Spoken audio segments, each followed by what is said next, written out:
If the people around you have never underestimated you, you are not playing the game correctly. There is a kind of power so quiet, so deliberately concealed, that the world walks right past it without recognition. Not because it is weak, but because it has chosen to appear that way. The most dangerous predators in nature do not announce themselves. The lion does not roar before the hunt. The spider does not build its web in plain sight and call attention to every thread. It waits, it constructs. And when the prey arrives, drunk on its own confidence, blind in its own arrogance, the trap has already been set. This is not a video about humility. Humility is a virtue preached by those who cannot afford to display strength. This is something colder, something more precise. This is about the deliberate performance of weakness as a weapon, the art of making yourself appear smaller than you are, so that arrogant men reveal everything about themselves while believing they are in complete control. The world has sold you a lie. It told you to be visible, to be loud, to build your brand, to announce your wins, to perform your competence at every opportunity so that others might validate it. And you believed this, because everyone around you believed it too. So you watched people craft their LinkedIn biographies like war memorials. You watched them name drop in rooms where no one asked. You watched them correct others in public not to add value, but to feel superior for 30 seconds. And somewhere, watching all of this, you felt like you were losing a game you never agreed to play. But here is what they never told you. The man being corrected in the room is not always the weaker man. Sometimes, if he is intelligent enough, if he is patient enough, he is the cartographer.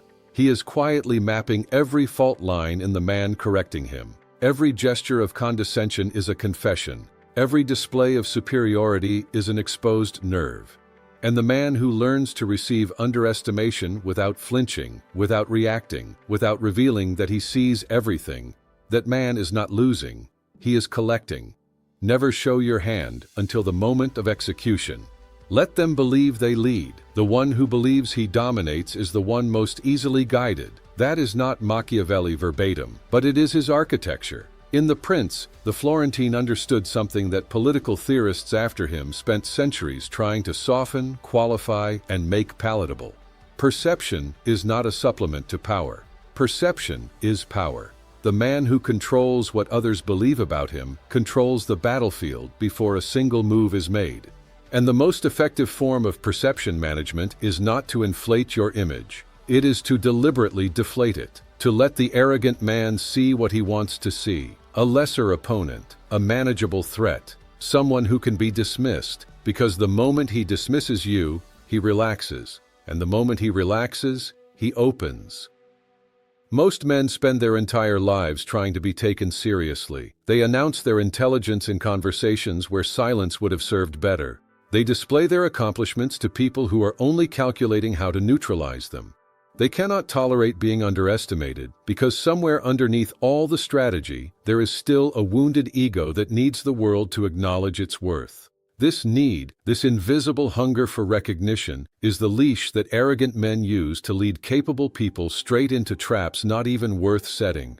The man who has severed that need is free in a way that no title, no status, no display of power can manufacture. He does not need you to know what he is capable of. He is not performing for your benefit. He is operating, and your underestimation of him is not an insult he must correct. It is a resource he will use. This is the first law of concealed power. The man who needs to appear strong has already revealed his weakness. Strength that must be announced is strength that is not yet secure in itself. Arrogance is not confidence. Arrogance is the performance of confidence by men who are privately terrified that they are not enough. Watch carefully and you will see it everywhere. The loudest voice in the room is rarely the one who decides what happens next. The man who dominates every conversation is usually the one most afraid of what happens when the room goes quiet and there is nothing left to fill it with but the truth of what he actually is. So you have identified the arrogant man. Now the question is not how to defeat him. The question is how to make him defeat himself while thanking you for the opportunity. This is where most people fail. They see arrogance and they react to it. They feel the condescension and they push back. They receive the dismissal, and they immediately begin constructing a rebuttal, gathering evidence of their own worth, preparing a case for why they deserve to be taken seriously. And in doing so, they hand the arrogant man exactly what he needed: confirmation that he has the power to provoke them, that he has the power to destabilize them, that beneath the composed exterior there is still a person who can be rattled, and therefore a person who can be controlled. Do not be that person. The second law of concealed power is this: your non-reaction is the most disorienting weapon you possess. When a man expects resistance and receives silence, he is confused. When he expects wounded pride and receives a calm smile, he is unsettled. When he delivers a condescending remark, designed to establish hierarchy, to remind you of your place, to perform his dominance for whatever audience is watching, and you absorb it without flinching, without deflecting, without the slightest flicker of resentment crossing your face, you have done something to him that no counter-argument could accomplish. You have made him uncertain, and uncertainty in an arrogant man is the beginning of his unraveling. Because here is what arrogant men do not understand about their own psychology. Their arrogance is not self-sustaining. It requires a reaction to confirm itself. Dominance is only real if the dominated person acknowledges it. Status is only real if the person below you behaves as though you are above them. The entire architecture of social superiority is a performance that requires a compliant audience. When you refuse to be that audience, not through confrontation, not through rebellion, but through a quiet, impenetrable indifference, you pull the foundation out from under him without ever touching the structure. He will escalate. This is predictable. The arrogant man who receives no reaction does not conclude that he was wrong. He concludes that he was not loud enough, not clear enough, not emphatic enough. So he pushes harder. He makes his condescension more explicit. He displays his superiority more aggressively. He tells the room about his accomplishments in more elaborate detail. He interrupts more. He dismisses more. And with every escalation, he reveals more insecurity, more fragility, more of the specific wounds that his arrogance was constructed to protect. He is handing you a map of his interior. He is showing you exactly where to press if you ever choose to press at all. You are not reacting. You are reading. The third law: let him believe he is educating you. This is perhaps the most precise instrument in the arsenal of concealed power, and it requires a degree of ego dissolution that most people are not willing to practice. It means asking questions you already know the answers to. It means receiving information with the expression of a man encountering it for the first time. It means allowing the arrogant man to position himself as your superior, your mentor, your guide, the illuminated one who has generously agreed to explain the world to someone less equipped to understand it. His ego will expand to fill this role immediately. Arrogant men are almost constitutionally incapable of resisting an invitation to explain things. It is one of the most reliable patterns in human behavior. Give an arrogant man a willing student and he will tell you everything. His strategy, his fears disguised as certainties, his weaknesses framed as strengths, his limitations dressed up as philosophy. He will talk at length. He will be thorough. He will be, in his own estimation, generous. And you will listen, not with the passive attention of someone absorbing information they lack, with the focused attention of a diagnostician. Every claim he makes is a window. Every assumption he states as fact is a blind spot he has just shown you. Every area where he is most emphatic, most insistent, most eager to establish his authority, that is precisely the area where his confidence is most brittle. Men do not argue loudest about the things they are certain of. They argue loudest about the things they cannot afford to be wrong about. File him. Remember everything. Reveal nothing. This is not deception in the crude sense. You are not lying to him. You are not pretending to be someone you are not. You are performing a version of yourself that is simply incomplete, and allowing his arrogance to construct the rest of the portrait according to his own assumptions. He will see what he expects to see. He will see someone who needs him, someone who defers to him, someone whose presence confirms his sense of his own importance. And this portrait, assembled entirely from his own projections, will feel to him like truth, because arrogant men do not investigate. They assume. And the man who allows those assumptions to stand unchallenged has access to information, to timing, and to positioning that the arrogant man cannot protect against because he does not even know it has been taken. Sun Tzu wrote, "Appear weak when you are strong, and strong when you are weak."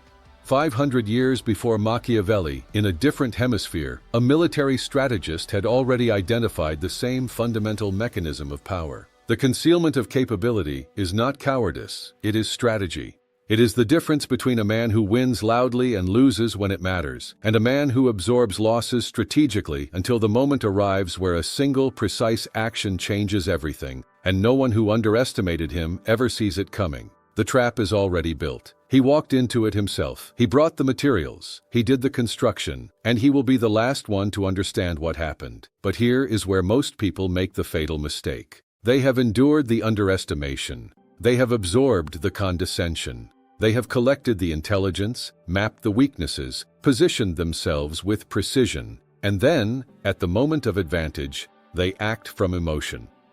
The old wound opens, the accumulated resentment surfaces, and instead of a controlled surgical strike, what emerges is an explosion. Messy, readable, human. And the arrogant man, even in his defeat, gains something he was not supposed to have. The knowledge that he got to you. That all this time beneath the composed surface you were suffering. That your silence was not strength, it was suppression. And suppression is not the same thing as mastery. Suppression is a dam. Mastery is a man who has rerouted the river entirely. This is the fourth law, and it is the most demanding. The enemy you cannot see is not the arrogant man across from you. It is the part of you that still needs him to know he lost. Understand this completely. The desire for the arrogant man to acknowledge your superiority, to look at you and say, with his eyes or his words, "You were better than I thought," that desire is the same psychological structure as his arrogance. It is ego. It is the need for external confirmation of internal worth. And as long as that need exists inside you, you have not escaped the game he is playing. You have simply taken a different position on the same board. You are still playing by his rules. You are still measuring your victory through his perception of you. The man who has truly mastered concealed power does not need the reveal. He does not need the moment where the mask drops and the arrogant man finally sees who he was dealing with. He does not engineer a dramatic exposure. He does not wait for an audience. He acts. He achieves the outcome he came for. And if the arrogant man dies, never understanding what happened, never grasping that he was outmaneuvered, outread, and outpositioned by the person he dismissed, that is not a loss. That is the cleanest possible victory, because it means the operation was so precise, so controlled, so completely free of emotional contamination, that it left no trace. Marcus Aurelius wrote in his private journal, a document he never intended anyone to read, which makes it the most honest philosophical text in Western history, "You have power over your mind, not outside events. Realize this, and you will find strength." He was not writing about positive thinking. He was not writing about acceptance in the passive, resigned sense. He was writing about something ruthless, the complete withdrawal of emotional energy from everything outside your control, so that every unit of energy you possess can be directed with precision toward the things that are within it. The arrogant man is not within your control. His perception of you is not within your control, whether he respects you, fears you, dismisses you, or eventually recognizes what you are. None of this is within your control, and none of it should occupy a single cell of your cognitive architecture. What is within your control is your preparation, your positioning, your timing, your ability to remain unreadable while reading everything, your capacity to absorb provocation without producing reaction, your discipline to execute when the moment arrives rather than when the emotion peaks. This is self-mastery.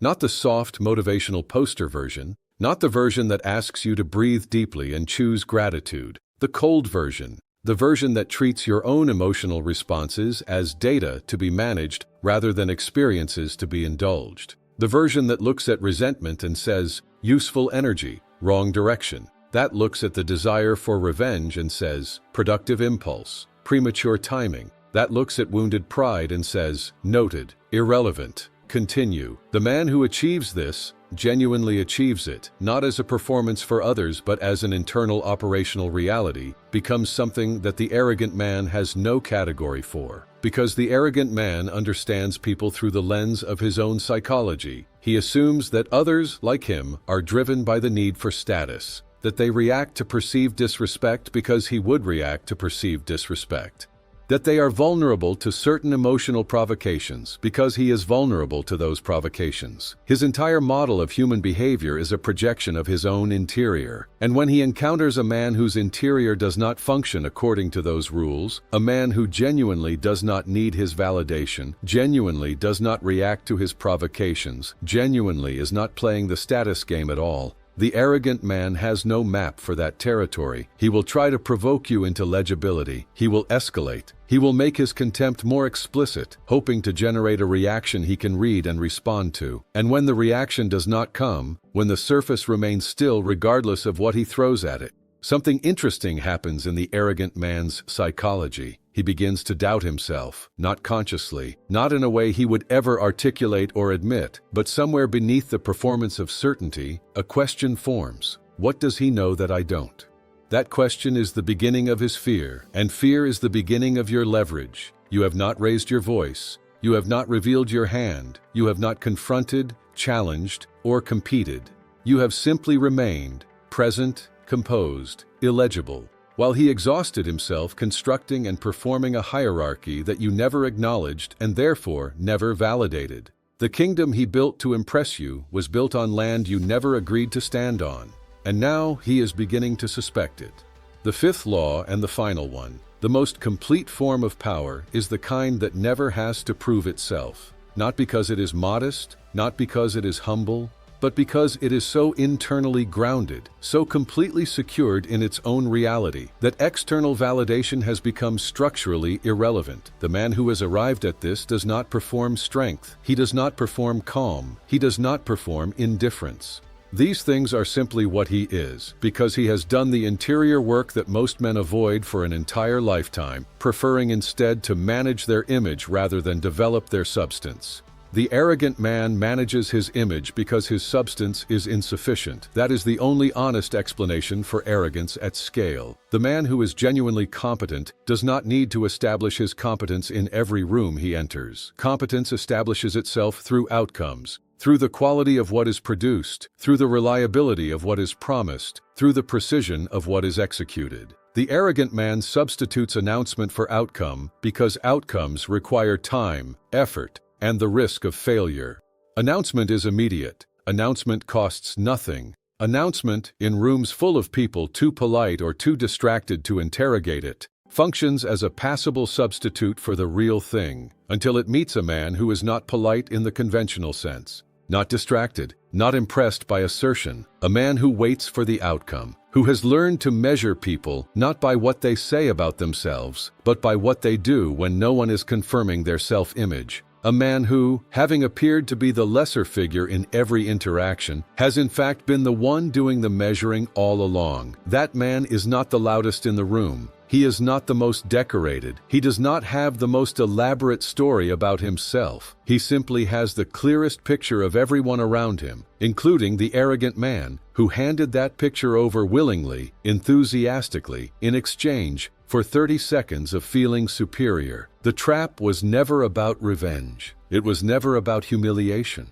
It was about information, about positioning, about the extraordinary advantage that accrues to the man who is willing to be underestimated long enough to understand completely who he is dealing with, and to act from that understanding at the precise moment of his choosing, not theirs. So here is the brutal truth that most people will scroll past, minimize, or quietly file under interesting before returning to the same patterns that have kept them invisible in the wrong way. Not strategically invisible, but invisible because they have never learned to convert their stillness into leverage. And if you are honest, completely honest in the way this kind of work requires, you will admit that some part of you has been responding to this your entire life, trying to prove yourself to people who made it clear they were not interested in being persuaded, working harder in rooms that refused to acknowledge the work, adjusting your presentation, your tone, your approach, hoping that somewhere in the adjustment there would be a version of you that finally broke through the wall of their contempt and reached something that recognized your worth. Stop. That is over now. Not because the arrogant men will change, they will not. Not because the world will eventually correct itself and distribute recognition to those who deserve it, it will not.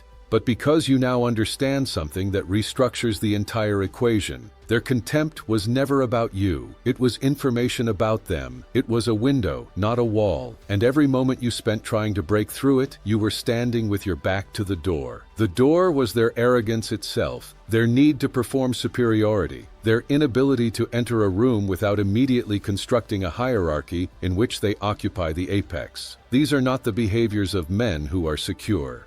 These are the behaviors of men who are running from inadequacy, from the memory of humiliation, from the private knowledge that their position is less stable than their posture suggests. Arrogance is not a fortress, it is a symptom. And symptoms, properly read, are the most accurate diagnostic information available. You do not need to defeat these men, you need to read them, completely, accurately, without the distortion of your own emotional reaction clouding the data. And then, when you have read them fully, when you understand their pressure points and their blind spots and the specific architecture of the ego they have constructed to protect themselves from a reality they cannot face, you simply move, not with aggression, not with drama, with the quiet, economical precision of a man who has been preparing while they were performing. You are different. You have always been different, not in the comfortable, flattering sense that requires no evidence.